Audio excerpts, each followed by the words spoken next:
네, 국가정보원 증거조작 사건 피해자 유우성 씨가 자신의 북한 비자 위변조 의혹을 제기한 문화일보를 상대로 낸 손배소 항소심에서 일부 승소했습니다. 유 씨가 패소한 1심 판결을 뒤집는 결과인데 유 씨 측 변호인은 악의적 비방 보도에 비해 아쉽다는 말을 했습니다. 김현주 PD가 취재했습니다. 서울시 공무원 간첩 조작 사건의 피해자 유우성 씨가 문화일보를 상대로 낸 2천만 원 상당의 손해배상 소송 항소심에서 일부 승소 판결을 받았습니다. 서울중앙지법 제3민사부는 문화일보가 유우성 씨에게 300만 원을 지급하라고 판결했습니다. 사실 1심 때부터 네네. 저희들은 잘못된 부분이 너무 명확하기 때문에 네네. 반드시 승소할 거라고 생각했습니다. 똑같은 증거를 제출했지만 이제 판단해 봤을 때 명확하게 문화일보에서 이제 그 허위 보도한 사실이 인정을 한 거죠. 문화일보는 지난해 3월 17일 뉴스타파의 앵커 어깨거리와 리포트에 나온 유우성 씨의 북한 비자 사증 번호가 다르다는 이유로 유 씨가 북한 비자를 위변조했다는 의혹을 제기했습니다. 뉴스타파 측이 편의를 위해 앵커 어깨거리 사증 번호를 모자이크했다고 밝혔지만 보도는 일파만파 확산됐습니다.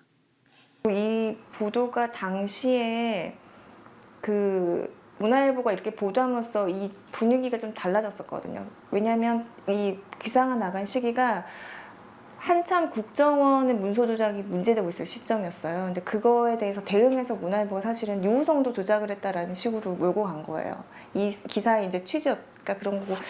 지난해 10월 1심 재판부는 문화일보 보도를 허위라고 보긴 어렵다며 유우성 씨가 낸 800만 원 상당의 손해배상 청구를 기각했습니다.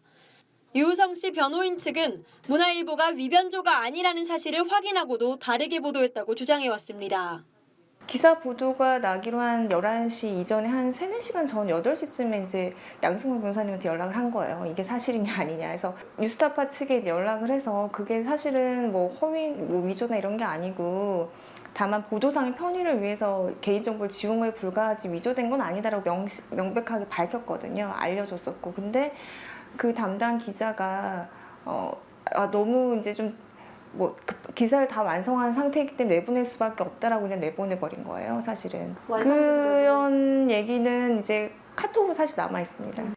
1심은 판결문의 판결 이유를 작성하지 않아도 되는 2천만 원 이하 소액 사건이라 왜 재판부가 문화일보 보도를 허위가 아니라고 판단했는지 알 수 없었습니다.